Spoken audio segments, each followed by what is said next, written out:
একটা সময়োপযোগী লেখা বা তথ্য, এটা ফিরাজ মাকসাদ তার লেখা, মধ্যপ্রাচ্যের কোনো লেখক।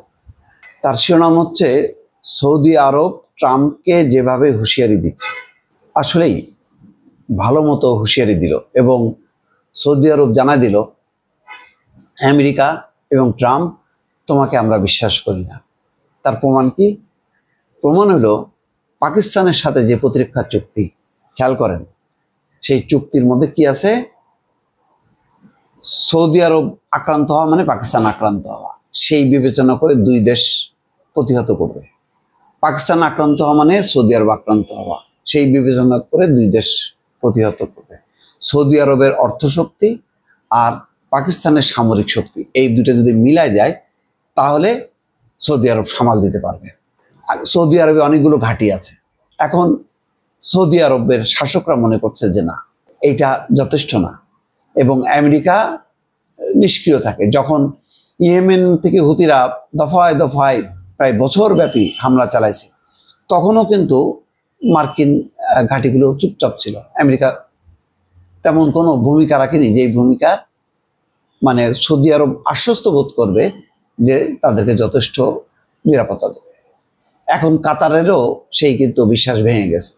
বলা যায় না সৌদি আরবের মতন কাতার, সংযুক্ত আরব আমিরাত, কুয়েত, অন্যান্য দেশও দেখা গেল তাদের নিরাপত্তার জন্য একের পর এক এই ইরানের সাথে চুক্তি করতেছে, পাকিস্তানের সাথে চুক্তি করতেছে, এমনকি বাংলাদেশের সাথেও চুক্তি করাটা অসম্ভব না।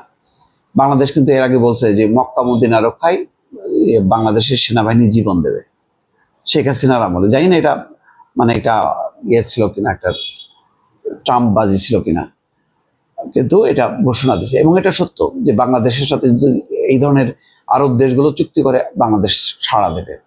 এর কারণ আমেরিকার উপর ভরসা নেই। এই যে এবার যখন নাকি জাতিসংঘের সম্মেলন, তখন সেখানে নিউ ইয়র্ক সিটিতে গালফ কোঅপারেশন কাউন্সিলের দেশগুলোর নেতারা গভীর অস্বস্তিকর পরিবেশে ডোনাল্ড ট্রাম্পের সঙ্গে বৈঠক করেন।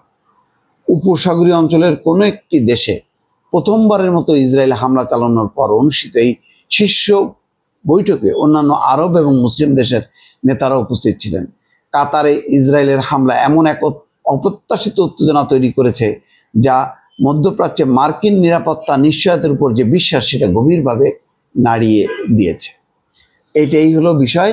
এই মানে তাদের নিরাপত্তাটা দাঁড়ায় দিছে বলি, আর আমেরিকার উপর ভরসা পাচ্ছে নেই বলি তারা কিন্তু ট্রাম্পের সঙ্গে এই বৈঠক করছে। বৈঠকের মেসেজটা হলো যে তোমার ইসরায়েলকে থামাও, গাজায় গণহত্যা বন্ধ করো, নতুবা আমরা কিন্তু সম্পর্ক ছিন্ন করব এবং তোমার উপরেও কিন্তু বিশ্বাস রাখবো না। এটাই হচ্ছে এখন পুরো চাপটা কিন্তু চলে আসলো ট্রাম্পের উপরে। ট্রাম্পের উপর আস্থা নেই বলেই আজকে এই পরিস্থিতি।